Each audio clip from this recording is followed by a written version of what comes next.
There is a quiet crisis that haunts millions of people every day. It doesn't always show on the surface.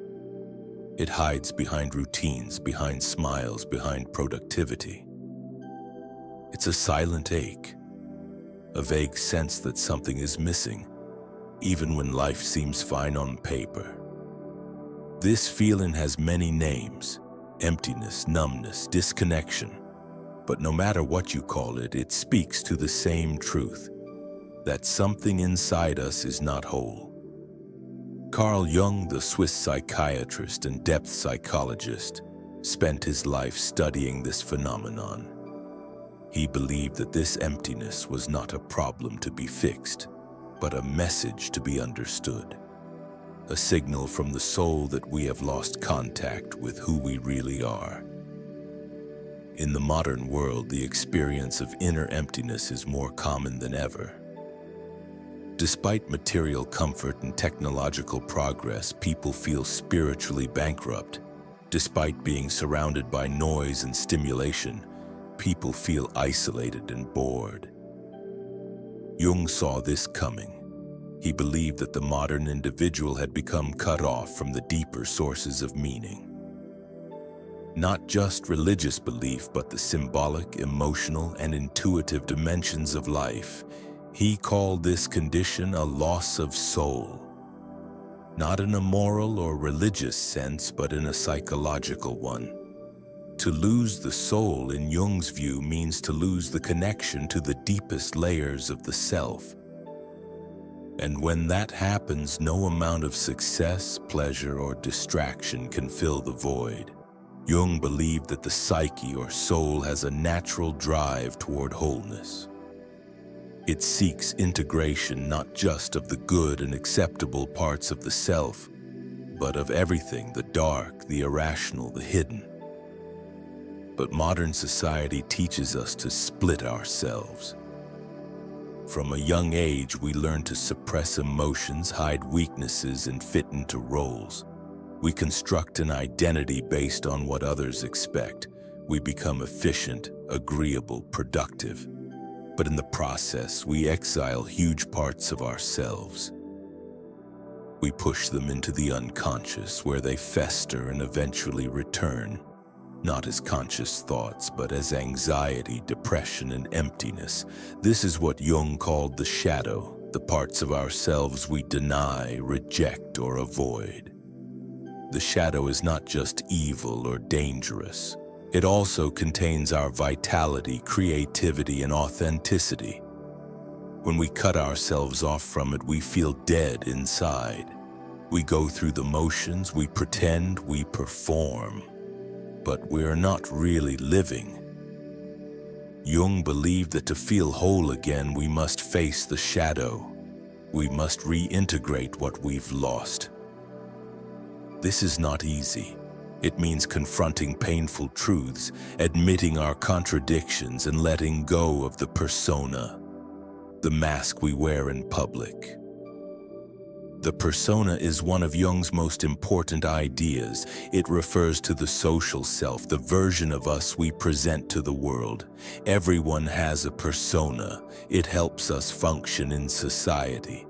But problems arise when we mistake the persona for the whole self, when we identify only with the role, whether it's the successful professional, the good parent, the loyal partner. We lose touch with the deeper inner self. The persona becomes a prison. We feel like imposters, like something inside us is missing, and we don't know why. That's because the real self, the self with a capital S, is not a role. It is the totality of the psyche, the inner center that includes the conscious ego, the shadow, the anima or animus, and the collective unconscious. Jung believed that the self is not something we create, but something we uncover. It is already there, waiting to be realized. But to find it, we must undergo a process he called individuation. Individuation is the journey of becoming who you truly are.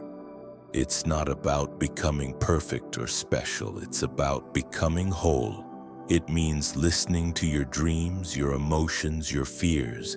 It means facing the parts of you that you've ignored or denied. It means reconciling opposites, reason and feeling, strength and vulnerability, light and shadow. Jung believed that emptiness is often the beginning of this process. It is the soul's cry for attention, a call to stop living on the surface and go inward. But instead of listening, most people try to fill the emptiness with external things. They chase achievement, money, status. They stay busy, consume media, buy things they don't need. They try to numb the void with addictions, alcohol, drugs, food, sex, work. But none of these bring lasting peace, because the emptiness is not out there, it is in here. It is the result of living a life that is disconnected from the inner truth. Jung warned that when we neglect the soul, we pay a price, not immediately but over time. The symptoms of this neglect are everywhere, in burnout, in loneliness, in the quiet despair of people who seem to have it all. Jung also saw how modern culture contributes to this emptiness. In our pursuit of science, rationality, and control, we have rejected mystery, intuition, and the symbolic life. We treat life as a problem to be solved rather than a mystery to be lived. We seek certainty and avoid ambiguity, but the soul speaks in symbols, not logic. It communicates through dreams, art, myths, and emotions. When we ignore this language, we lose access to a deeper kind of knowing. We become strangers to ourselves. One of Jung's central insights was that meaning is essential for psychological health. Not happiness, but meaning.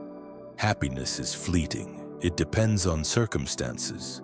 But meaning gives life depth. It makes suffering bearable. It connects us to something larger than the ego. Jung believed that meaning arises when we align with the deeper self, when we live in a way that is true to our inner nature. But to do that, we must first know what that nature is. And that requires turning inward, not outward. So how do we begin? Jung didn't offer quick fixes. He didn't give step-by-step instructions, because each person's journey is different. But he believed in the importance of paying attention to your dreams, your fantasies, your emotions. He encouraged people to write, to draw, to reflect, to ask deep questions. Not just what do I want, but what does the soul want? Not just what should I do, but who am I becoming? This kind of inquiry takes time. It takes honesty. It takes courage. But it is the only way to move from emptiness to wholeness. Jung believed that the unconscious is not our enemy. It is our guide. It holds the parts of us that have been forgotten, wounded, or never developed. When we approach it with respect and curiosity, it responds. It begins to speak, not with words, but with images, emotions, and intuitions. This is the beginning of healing. Not fixing a problem, but restoring connection. In Jung's view, the journey to the self is not a luxury. It is a necessity, because without it we drift. We adapt to the world, but we lose ourselves. We look successful, but feel hollow. We play roles, but forget who we are. And over time, this emptiness becomes unbearable. It leads to depression, addiction, even despair. But if we are willing to face it, not run from it, it can become the doorway to transformation. Jung wrote that man cannot stand a meaningless life, and the emptiness so many people feel is a reflection of that. It is not a flaw, it is not weakness, it is a signal, a symptom, a summons. And if we listen, really listen, it can lead us back to what matters most. Not the ego's desires, but the soul's calling. This is why Jung's work is still so relevant today. because he didn't just treat symptoms, he looked for root causes. He asked the deeper questions. He saw that the modern crisis is not just economic or political or medical, it is spiritual. It is a crisis of meaning, of soul, of connection, and the only real cure is to reconnect with ourselves, with our unconscious, with the symbolic life. In the next part, we'll go deeper into what it means to reconnect with the soul. How do we work with dreams, symbols, and archetypes? What does the process of integration look like? And how can we move from numbness to aliveness, not by chasing pleasure, but by embracing the mystery of who we really are? To truly understand the root of emptiness through the lens of Carl Jung, we need to go deeper into the symbolic structures of the human psyche. Jung did not view the unconscious as a chaotic mess of random thoughts. He believed the unconscious has order and intelligence. It is the hidden architecture of the soul, and this structure is filled with symbols, universal patterns that have existed across cultures and history. Jung called these symbols archetypes. They are not just cultural ideas, they are psychological blueprints. They show up in myths, dreams, religions, and even popular stories. And they reveal to us the hidden forces shaping our lives. If you feel empty, it's often because these archetypal energies have been ignored, suppressed, or distorted. When we live only from the conscious ego, our narrow sense of self, we disconnect from these deeper forces.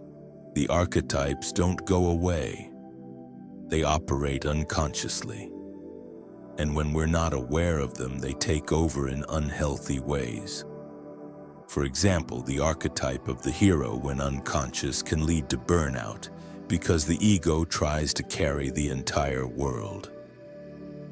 The archetype of the mother, when distorted, can lead to suffocating others or losing yourself in care. Jung's point was that these energies must be consciously integrated. They are part of who we are, and until we acknowledge them, we remain fragmented. We feel hollow because parts of us remain in the dark. Working with archetypes begins with noticing patterns. What kinds of dreams repeat? What roles do you always play in relationships? What stories or characters have always resonated with you? These clues point to the inner landscape. Jung encouraged people to explore their dreams not as puzzles to be solved, but as messages from the soul. Dreams are not random. They are symbolic expressions of the unconscious. A house in a dream might represent your inner world. A stranger might represent a disowned part of yourself.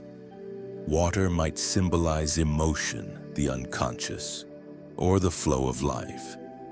Jung kept meticulous dream journals. He would draw the images, reflect on the symbols, and ask what they were trying to tell him. He didn't rush to interpret. He listened. He let the unconscious speak in its own language. And through this dialogue, he began to piece together the deeper map of the psyche. You can do the same. Keep a dream journal. Sit with the images. Ask not just, what does this mean, but what is this part of me trying to say? This kind of inner attention is rare in today's world, but it is essential for healing emptiness, because it brings you back into relationship with the soul. Another key to healing emptiness is understanding projection. Jung believed that we see in others what we deny in ourselves. This is projection. If you feel intense admiration or hatred towards someone, it's often because they carry a piece of your psyche that you haven't owned. The person becomes a mirror. And if you're unaware of this, you remain enslaved to your projections. You blame others, idealize others, or fear others without realizing that the real drama is happening inside you. Jung taught that the way to stop being ruled by projections is to take them back, to own your feelings, to ask, what part of me does this person reflect? This process is not comfortable, but it is freeing. It gives you back your energy. It makes you more whole. Most people don't know how much of their life is lived unconsciously. They follow scripts, chase approval, react to triggers, without ever asking why. Jung believed that the goal of therapy and of life is to make the unconscious conscious, because only then can you choose your path freely. Otherwise, as Jung said, you will be led by the nose by fate. Emptiness often signals that you are not living your own life. You are living a borrowed identity, the life others expect of you, the role that keeps you safe, but not the life that reflects your essence. To begin reclaiming that life, Jung suggested engaging with what he called active imagination. This is a technique of entering into dialogue with the unconscious. You start with a dream image or a feeling or a fantasy, and instead of analyzing it intellectually, you interact with it. You let it speak. You might draw it, write a story about it, or visualize a conversation with it. This might seem strange at first, but it is a way of honoring the soul's language. And through this creative dialogue, you begin to discover parts of yourself you never knew existed. This is what Jung meant by inner work. Not fixing yourself, but listening to yourself. Not becoming perfect, but becoming real. And that realness is the antidote to emptiness, because it reconnects you with your own depths. You begin to see that you are more than your thoughts, more than your roles, more than your past. You are a living mystery, and that mystery cannot be solved. It must be lived. This is where Jung's idea of the self becomes crucial. The self is not the ego. The ego is your conscious identity. It's the I you refer to in daily life. But the self is larger. It includes the unconscious. It includes the shadow, the archetypes, the anima or animus, and the total potential of your being. Jung believed that the self is the true center of the personality, and emptiness comes when the ego loses contact with that center. You feel empty not because something is wrong with you, but because you are disconnected from the source of your inner life. Reconnecting with the self does not mean inflating the ego. It means surrendering the ego, letting go of control, trusting the process. It means listening to your dreams, your longings, your pain. It means being honest about your desires, your fears, your contradictions. And it means accepting that you are not just one thing. You are many. You are a paradox. And embracing that paradox is the beginning of wisdom. This is why Jung's work remains so powerful, because he didn't offer easy answers. He invited people into the mystery. He showed that the path to meaning is not found in certainty, but in depth. Not in answers, but in questions. Not in conformity, but in authenticity. And most of all, he showed that the soul has its own timing, its own rhythm, its own wisdom. When you begin to honor that, life changes. It may not become easier, but it becomes richer, more alive, more true. Emptiness in this view is not a curse. It is a threshold, a doorway, a beginning. It is the soul's way of calling you back, back to yourself, back to the depths, back to the symbolic life. Jung believed that every psychological crisis is an opportunity, not for fixing, but for transforming. And transformation means death and rebirth, the death of the false self, the rebirth of the true self. This is not a one-time event. It is a lifelong process, a spiral journey, a deepening into wholeness. So if you feel empty, don't panic, don't numb it, don't run from it. Listen. What is your soul trying to tell you? What parts of you have been exiled? What dreams have been forgotten? What symbols have lost their power? These are the questions that matter. Not how can I feel better, but what is the meaning of this feeling? Not how can I fix this, but what wants to emerge from this? These are the questions that begin to open the path. In the final part, we'll explore how this path unfolds over time. What does integration look like in everyday life? How do you live with symbolic awareness? What practices can help you stay connected to your soul? And how does Jung's vision of individuation offer not just personal healing, but hope for the world? In the final part of our exploration into Carl Jung's understanding of inner emptiness, we come to the question that matters most. What does healing actually look like? What does it mean to move from a state of inner disconnection to one of wholeness? Jung was clear, this is not about becoming someone else. It is not about reaching some ideal version of yourself. It is about becoming who you already are beneath the masks, the roles, and the fears. This process is called individuation, and it is not a destination. It is a lifelong journey, a spiral that brings us back to ourselves again and again, each time at a deeper level. Individuation is the gradual integration of the unconscious into conscious life. It is the process by which a person becomes an individual, a true, whole human being. This doesn't mean becoming isolated or self-absorbed. It means becoming centered. It means living from the self rather than from the ego. It means accepting all the parts of who you are, even the ones you've tried to ignore or reject. It means facing the shadow and making peace with it. It means reclaiming the lost parts of yourself, your creativity, your vulnerability, your inner wisdom. Jung believed that most people resist individuation because it threatens the ego.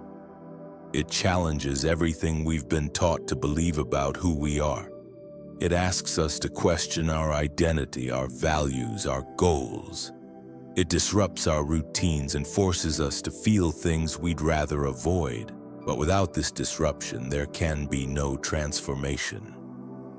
Emptiness is often the first sign that individuation is trying to begin. The soul is no longer willing to live according to someone else's script. It wants to speak. It wants to be heard. So how do we support this process in daily life? How do we make space for the soul in a world that rewards speed, noise, and surface appearances? The first step is to slow down, to create silence, to make room for reflection. This might mean journaling. It might mean therapy. It might mean walking alone in nature or sitting quietly with your thoughts. Whatever form it takes, it must involve turning inward. Because the answers you seek are not out there. They are inside, and they cannot be accessed through logic or willpower. They must be listened for. They must be invited. Dream work is one of the most powerful tools Jung recommended for this. Dreams are messages from the unconscious. They are not random, they are meaningful. They show us what the ego cannot see. They reveal conflicts, longings, wounds, and possibilities. By paying attention to dreams, by writing them down and reflecting on their symbols, we begin to develop a relationship with the unconscious. And that relationship brings guidance. It brings healing. It reconnects us with the parts of ourselves that we have forgotten.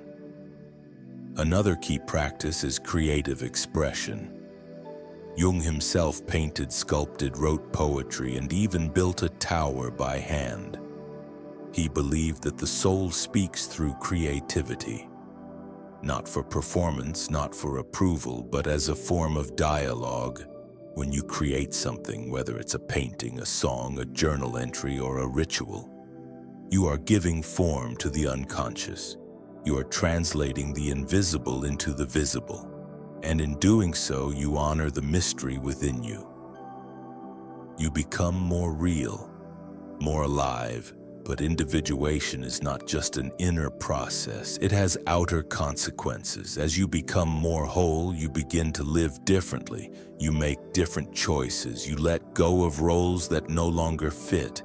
You stop pretending. You stop performing. You begin to speak from your center, not from your fear. You begin to value depth over appearance, truth over comfort. This can be challenging, it can disrupt relationships, it can bring loss, but it also brings freedom because you are no longer living someone else's life. You are living your own. This doesn't mean you no longer feel pain or emptiness. It means you relate to those feelings differently. You don't see them as problems to be eliminated. You see them as messages, as invitations, as part of the journey. Jung believed that suffering, when approached consciously, can deepen the soul. It can open the heart. It can connect us with the larger currents of life. And this connection is what we are truly longing for. Not constant happiness, not perfect peace, but depth, aliveness, meaning. Jung also believed that individuation has collective significance. It's not just about personal healing, it's about healing the world. Because when people are disconnected from themselves, they become disconnected from others. They project their inner conflicts onto the world. They create enemies. They fall into tribalism, fanaticism, and despair. But when people become whole, they bring that wholeness into their communities. They become more compassionate, more creative, more responsible. They stop blaming and start contributing. They live with integrity. They embody wisdom. This is why Jung saw individuation not as a luxury, but as a moral task, a spiritual obligation. The world does not need more perfection. It needs more authenticity. It needs more people who are willing to face their shadow, to listen to their soul, to live from their truth. This is how real change happens. Not from the top down, but from the inside out, one individual at a time, waking up to who they really are. So if you feel empty, if you feel lost, if you feel disconnected, know that this is not the end. It is a beginning, a sacred threshold, a call to adventure. The ego may resist it, the world may not understand it, but your soul knows. It knows that the path forward is not found in more achievement, more distraction, or more control. It is found in surrender, in listening, in remembering, in becoming. You do not need to fix yourself. You need to find yourself. You need to return to the source, to the self, to the center of your being that has always been there, quietly waiting for you to come home. Jung's life was a testament to this journey. He did not offer easy solutions, but he offered deep ones. And in a world that often feels shallow, that depth is a gift, a compass, a lifeline. The real reason you feel empty is not because you are broken.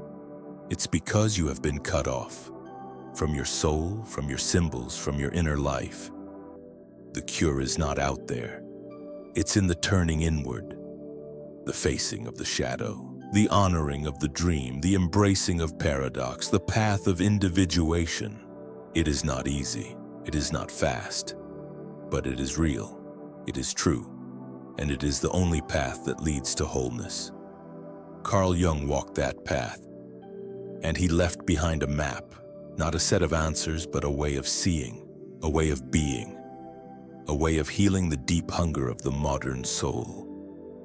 This is your invitation, not to become someone else, but to become who you already are. Beneath the roles, beneath the fear, beneath the noise, You are not empty, you are unfinished, you are not lost, you are becoming, and the journey has already begun.